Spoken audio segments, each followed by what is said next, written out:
to Prime Minister's questions. Number 1, Richard Graham. Number 1, sir.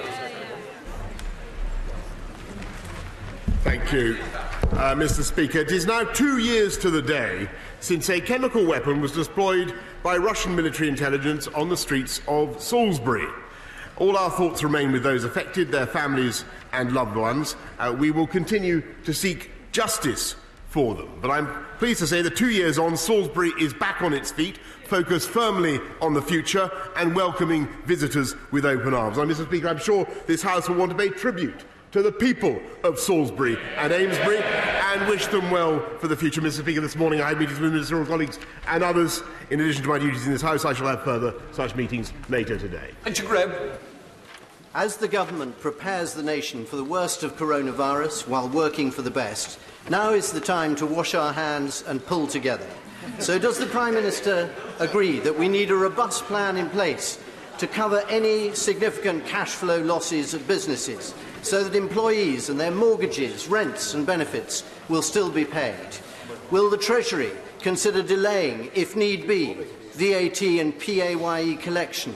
And does the Prime Minister agree with me that, come what may, as we saw during the devastating floods in Gloucester of 2007 and elsewhere recently, that Britain will find the strength, perhaps aided by a cup of not necessarily Yorkshire tea, to pull through? Well, my right honourable friend is entirely right. We're, of course, monitoring the situation closely and are prepared to support individuals, businesses and the economy to maintain economic confidence, quite rightly, and our action plan, our battle plan, points to mitigations that already exist, such as HMRC's time to pay, which is there on a case-by-case basis to support firms struggling with payments. The Opposition, Jeremy Corbyn. Thank you, Mr. Speaker. Mr. Speaker, I'm sure the whole House will join me in congratulating the Prime Minister and his partner on the news that they're expecting a baby. And I also join the Prime Minister in wishing the people of Salisbury well. It's a wonderful city. I've visited it many times. And, of course, what happened to them was utterly appalling, and their safety and security is paramount for all of us. I also want to pay tribute to all the medical staff and, indeed, expert public servants here and overseas who are doing the vital work to combat the spread of coronavirus and looking after those affected. Yesterday, our part-time Prime Minister finally published the steps that his government will take to tackle the outbreak of the disease, and the strategy broadly has our support. But a decade of Tory austerity means our National Health Service is already struggling to cope. Bed occupancy levels are at 94%, and hundreds of our most vulnerable people are being treated on trolleys in corridors. What additional funding will our overstretched and underfunded NHS be given to deal with this crisis?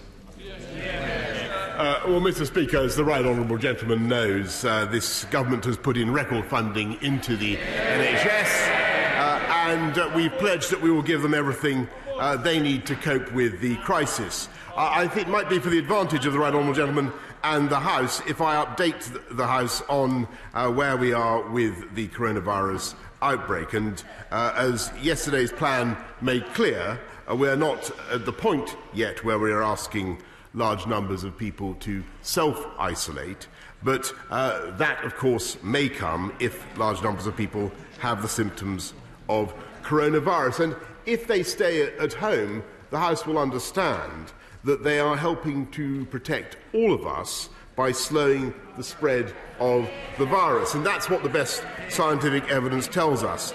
If they stay at home, and if we ask people to self-isolate, they may lose out financially. So I can today announce that the Health Secretary will bring forward, as part of our emergency coronavirus legislation, measures to allow the payment of statutory sick pay from the very first day you were sick, instead of 4 days under the current rules. And I think that's the right way forward. Nobody should be penalised, Mr. Speaker, for doing the right thing.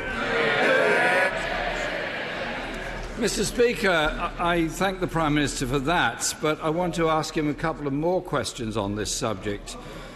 Is it true, as has been reported, that police forces are likely to become so overstretched by coronavirus that 999 response times will have to be extended and that even investigations into some murders will have to be halted as a result of this?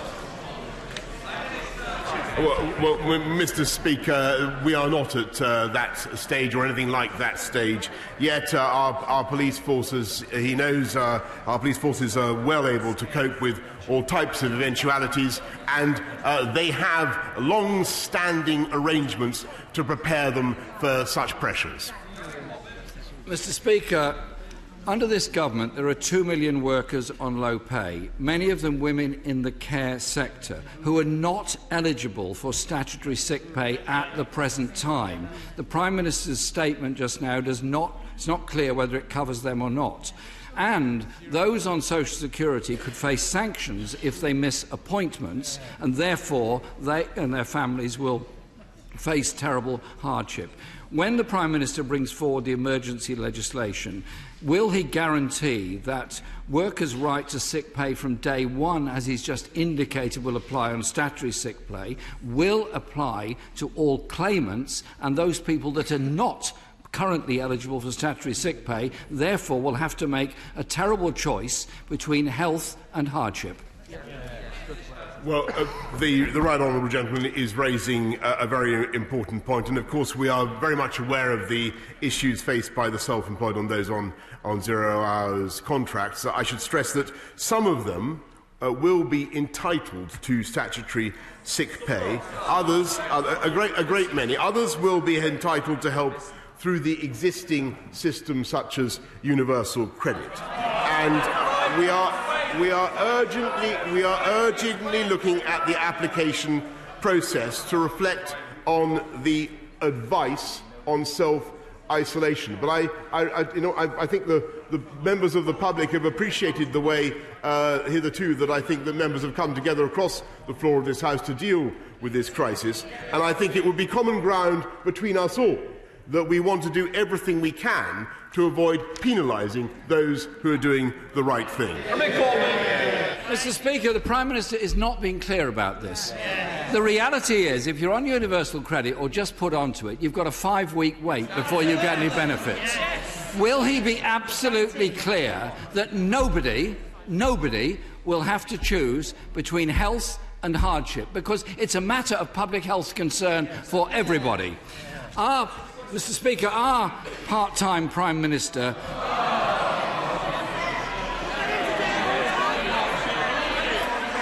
failed to turn up on Monday to answer a question about a breach of the ministerial code. In his own foreword to that code, the Prime Minister wrote, "There must be no bullying and no harassment." Will he now commit to an independent investigation into the Home Secretary's conduct, led by an external lawyer, and commit to a date when its findings will be made public? Mr. Speaker, of course it's right that there should be an investigation into any allegations of bullying. That's what the Cabinet Office is doing, and that's what Sir Alex Allen will, of course, be doing. But I just remind him, since he mentions the Home Secretary, that she is keeping this country safe by putting in record numbers of police officers. She believes in stopping the early release of offenders, and she's bringing in a system to tackle our migration crisis with an Australian-style points-based system. He would scrap stop and search. He believes in getting rid of our security services, and he certainly wouldn't tackle our immigration system, Mr. Speaker. Jeremy Corbyn. It's about whether he will release the findings of an investigation into the Home Secretary's behaviour. I repeat to him, a government cannot be judge and jury over its own conduct. There has to be an independent element to that investigation.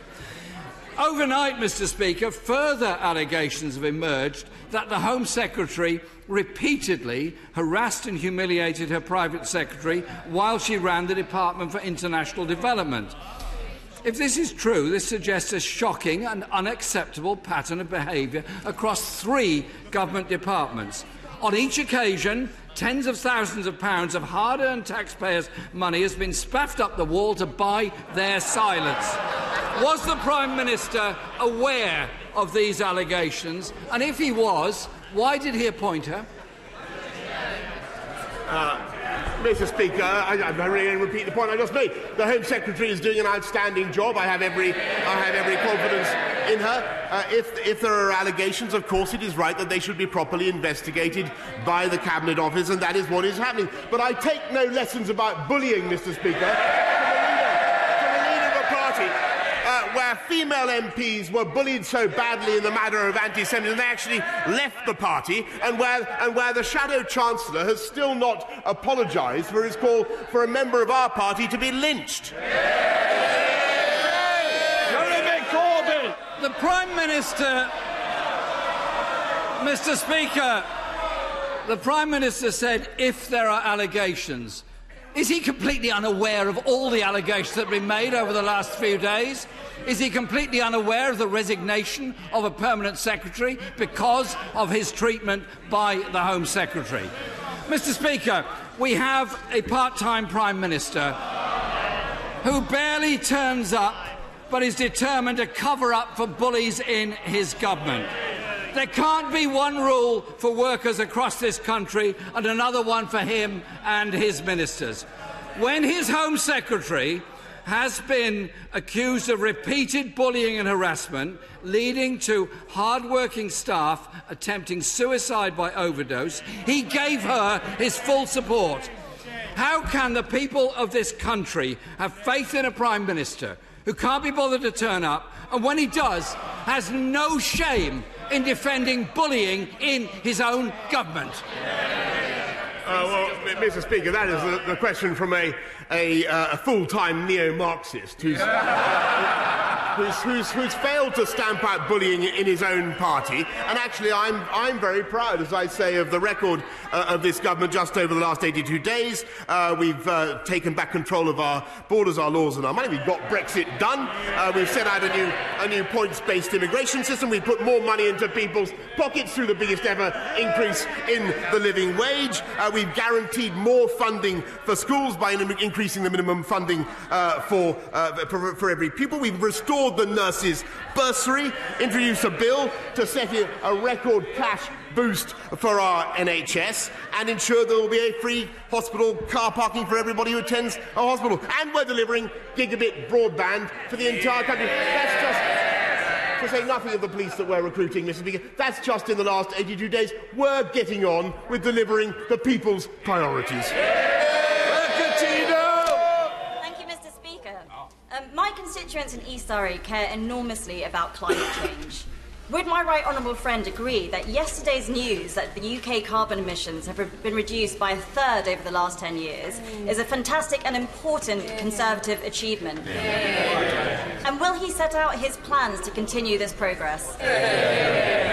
I will indeed. I thank my honourable friend. I will today chair the first ever Cabinet Committee on Climate Change in recognition of this government's revolutionary commitment to cut to net zero by 2050, one of the many ways in which the government is leading Europe and the world in tackling climate change. Ian Blackford. Thank you, Mr. Speaker. And like the Prime Minister, I note the 2-year anniversary of the terrible attack in Salisbury, and it's important on these matters and other crises that we face, such as coronavirus, where appropriate, that we do stand together. Mr. Speaker, coronavirus is causing deep and genuine concern across society. We know that up to 80% of the population are at risk of infection. All of us must provide clear, calm and practical leadership in the days, weeks and months ahead. In the past few days, Scotland's First Minister, the Scottish Government and the Westminster Government have been working closely together to put plans in place to protect all of our people. Yesterday, the Governor of the Bank of England suggested a financial bridge may be available to assist markets through any volatility. If there is a financial bridge for markets, can the Prime Minister tell us, will there be a financial bridge for all workers, and indeed those that rely on benefits that should not risk the threat of sanction if they can't make appointments. Well, I thank the right honourable gentleman for the excellent cooperation that Scotland, indeed all the devolved administrations, have given in preparing the battle plan. And yes, and ready to recapitulate my answer to the right honourable gentleman, we will take every step that we can to ensure that businesses are protected, that the economy remains strong, and that no one, whether employed or self-employed, whatever the status of their employment, is penalised for doing the right thing. Blackford. Well, I thank the Prime Minister for that answer, and I commit my party and our government in Scotland to work constructively together. Of course, people are worried about their health, but there are millions of workers who are worried about the consequences for their incomes, their job securities and their families. But I do ask that the Prime Minister gives specific guarantees, and certainly we will work together with the SNP in pushing for emergency legislation, but clarification that all workers will be fully protected from the first day of sickness, and that those payments should be up to the level of the real living wage. And emergency legislation to guarantee that staff that are asked to self-isolate and their businesses are fully supported. That is the leadership that is required, and I ask if the Prime Minister will commit himself to working constructively with all of us to that end. Well, again, I thank the right honourable gentleman for the spirit in which he raises the question. He will have seen from my earlier answer that what we are indeed doing is advancing the day, on a temporary basis, advancing the day by which you are eligible for statutory sick pay from the fourth day to the first day. I think that is the right thing. And again, I repeat, we will support business. We will make sure that we keep the economy strong. No one should be penalised for doing the right thing. And I'm sure that my right honourable friend, the Chancellor, will be happy to engage you with further conversations with him about the detail of how we propose to do that. Thank you, Mr. Speaker. Tomorrow is St Piran's Day, when Cornish men and women around the world will be celebrating our national saint and all things Cornish. St Piran is also the patron saint of tin mining, but mining is not just something assigned to Cornish history. Is the Prime Minister aware that significant deposits of lithium have been identified in Cornwall, which provides the opportunity of levelling up the Cornish economy and providing the UK with a domestic supply of this critical mineral? Will the Prime Minister commit his government to enabling Cornwall to make the most of this opportunity and wish all Cornish men and women a happy St Piran's Day?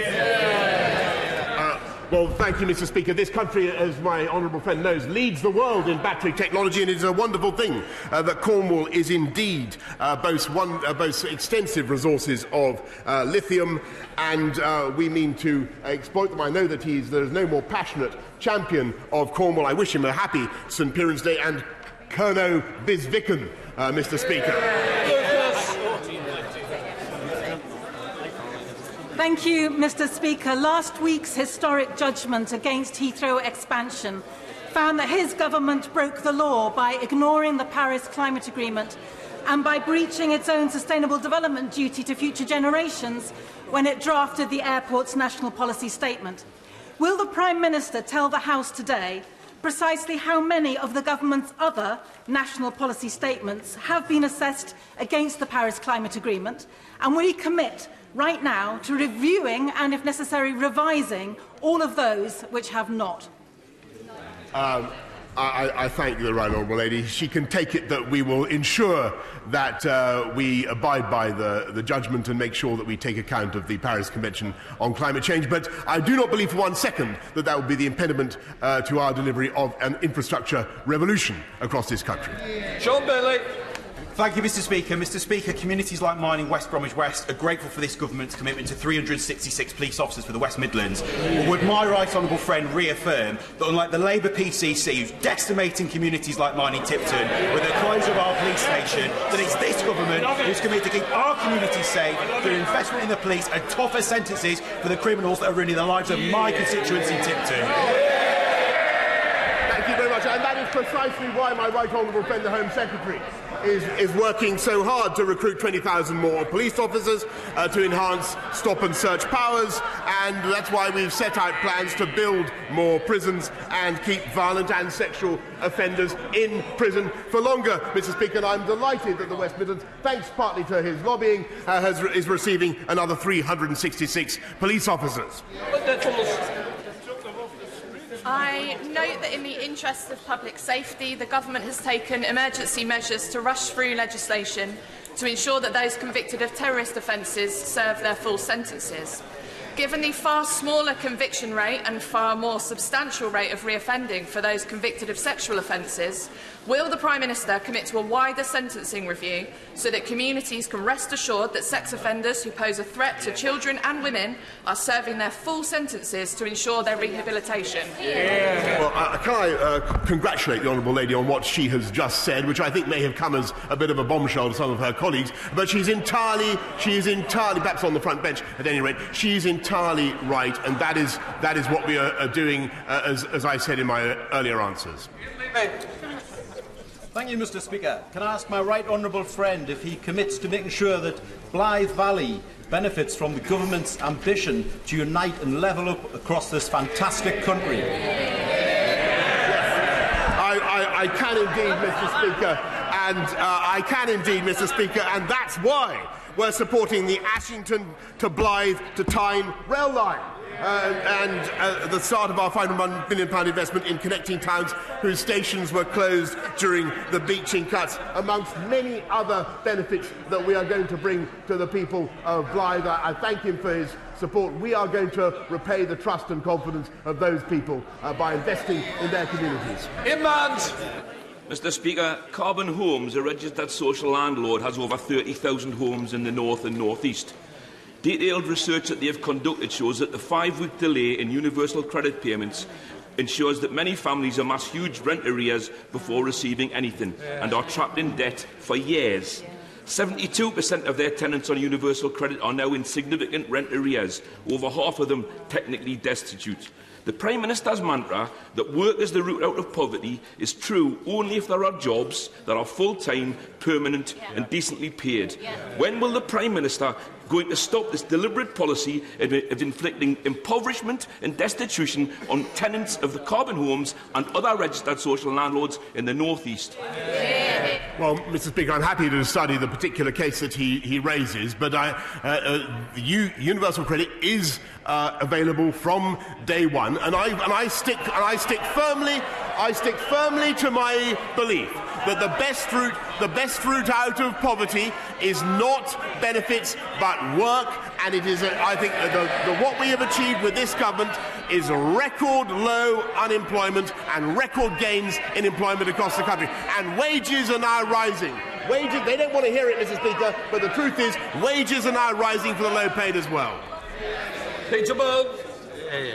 Mr. Speaker, last Thursday, at the dead of night, the Prime Minister made a secret visit to Kettering General Hospital. No media entourage, this was no photo call. He'd come to listen. He listened to staff, he listened to patients, and he left at 3:30 a.m. And Mr. Speaker, one patient said, "I thought Boris was a bit of a dopey bloke who doesn't really know what's going on. But he was a lovely bloke and actually caring to all other patients." Prime Minister, what did you learn from your listening visit? I learned what a wonderful staff we have in the NHS, and I'm delighted to say that Kettering General Hospital NHS Foundation will receive £3.7 million seed funding for a full redevelopment, in addition to the £46 million that we are now putting into their urgent care hub. This is the party of the NHS, delivering on the people's priorities in Kettering and across the country. Matthew Panico.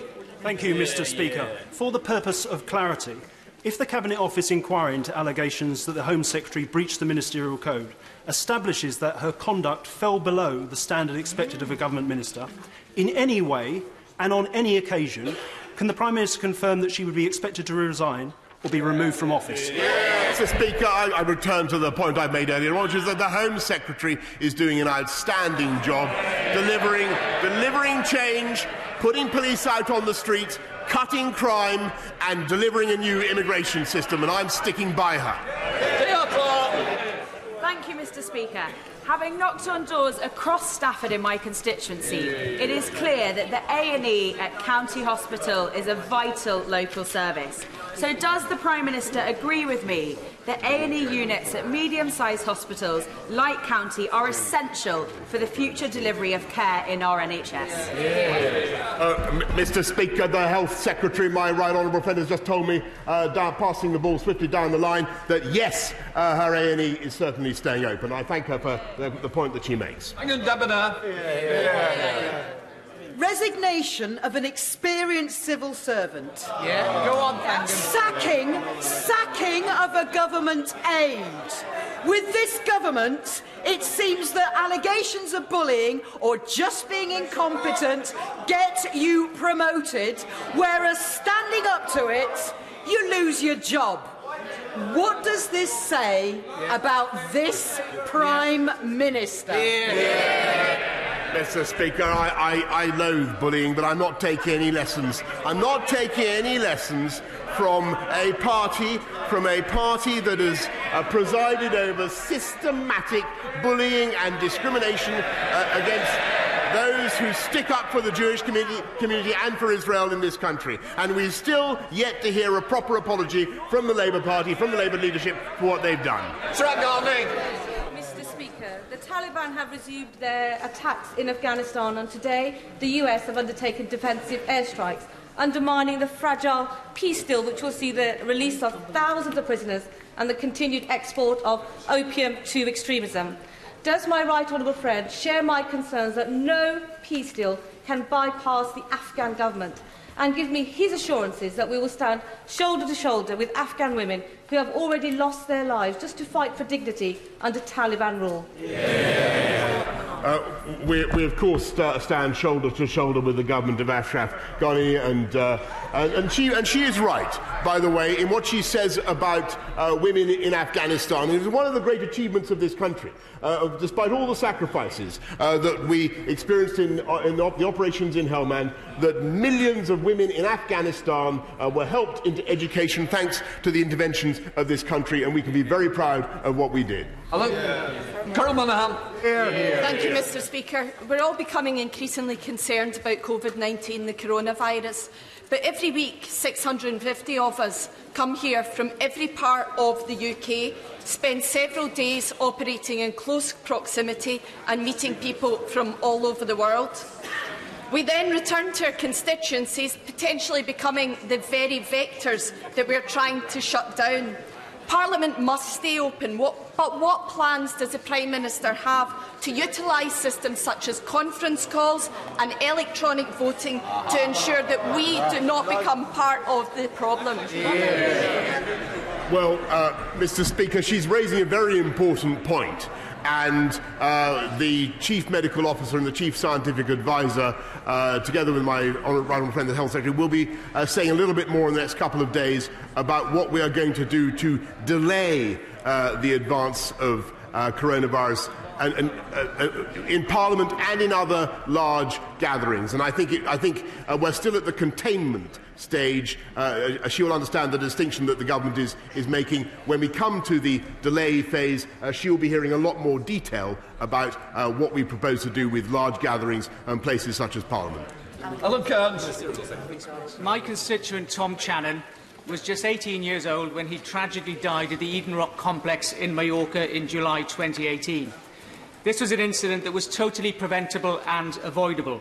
It came just 5 weeks after Tom Hughes from Wrexham fell to his death at the same site in similar circumstances. Nothing had been done to make the site safe. An independent surveyor's report has pointed to serious health and safety deficiencies.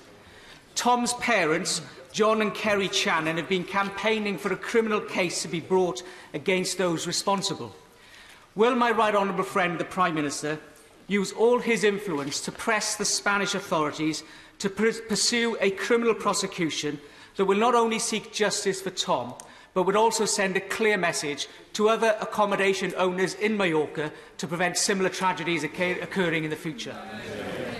Well, I thank my right honourable friend very much for raising what sounds like an appalling case, and I can certainly say that, and I'm sure the whole House will join with me in expressing our deepest sympathies to Tom's family and friends, and to get justice for Tom, to seek justice for Tom. I am very happy to ask the Foreign Office to begin talks first with him and then, of course, with their Spanish counterparts. Table while the Tommy. Mr. Speaker, last month a young man from my constituency was fatally stabbed, and just this weekend another young man was stabbed in Coventry. Violent crimes in the city is rising, yet I only have 10 police officers in my constituency, some of which I share with my Coventry colleagues. Seeing as the Prime Minister made such a big deal about his 20,000 new police officers, can he tell my constituents whether we are going to get our fair share? Yes, well, the Honourable Lady is absolutely right to raise the issue of stabbings and violent crime, which I agree with her are too high and must come down. That's one of the reasons why we're increasing the number of police officers in this country. And as she will have heard in the House just now, in the West Midlands, that number is going up by 366 immediately. Mr. Speaker, the Prime Minister will be aware that due to coronavirus, demand for air travel has decreased around the world. Is he aware that due to slot allocation rules, there are perverse incentives on airlines to fly half-empty planes around the globe so as not to lose those particular lucrative slots? Will he seek a derogation for UK airlines from these international rules, if only for the sake of the environment? Well, my honourable friend raises a characteristically brilliant point, which I confess that it hasn't been drawn to my attention so far, but I will look at what he is saying. It certainly seems crazy that planes should be flying simply to retain the slots to which they are entitled, and we will see what we can do. Liz Campbell. The Prime Minister promised on the steps of Downing Street to fix the crisis in social care. We need an extra 580,000 care workers, not to improve services, but just fill existing vacancies and meet the basics of growing demand. Even if the government funds increases in the pay and status of carers, where on earth are we going to find all these extra staff when EU workers will be excluded under his new immigration system? Our and the NHS depend on... Order! I make the decisions. Please, we want shorter questions. No, just finish. When I get up, please give way. Very quickly. Will he meet with me to discuss a special migration route into social care to stop the current crisis getting even worse? Well, I don't know quite what she means by excluding EU workers, Mr. Speaker, since there are record numbers of EU workers currently in this country, and indeed more can come until the end of the year when they can register. And I have every confidence that we will solve the issue of social care. We will be bringing forward plans very shortly, which I hope will attract cross-party support to make sure that everybody gets the dignity that they need in old age, and nobody is forced to sell their home. Sir John Hayes. Thank you, Mr. Speaker. My right honourable friend with righteous zeal has acted to curb the early release of terrorist prisoners, but he must know that those plans will put at risk by malign bourgeois liberal judicial activists. So will he, in the spirit of our wonderful new Attorney General, urge an urgent review of the legislative means they use to do their work to put our people at risk and the government's plans in jeopardy? Well, Mr. Speaker, it is certainly true that I think that people have been let out far too early, far too often. And that's why we're not only looking now into stopping the early release of serious sexual and violent offenders, but that's why we have already produced legislation to stop the early release, Mr. Speaker, of terrorist offenders. Geoffrey Donaldson. Thank you, Mr. Speaker. The Prime Minister will be aware of continuing concerns in Northern Ireland amongst business about the Northern Ireland Protocol. will the Prime Minister agree to meet with a cross-party delegation of members of Parliament representing Northern Ireland and business representatives to discuss with us his commitment to maintain unfettered access to the UK market for Northern Ireland business?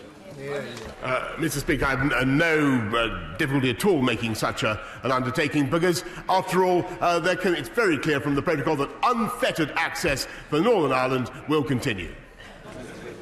Order. I have granted leave to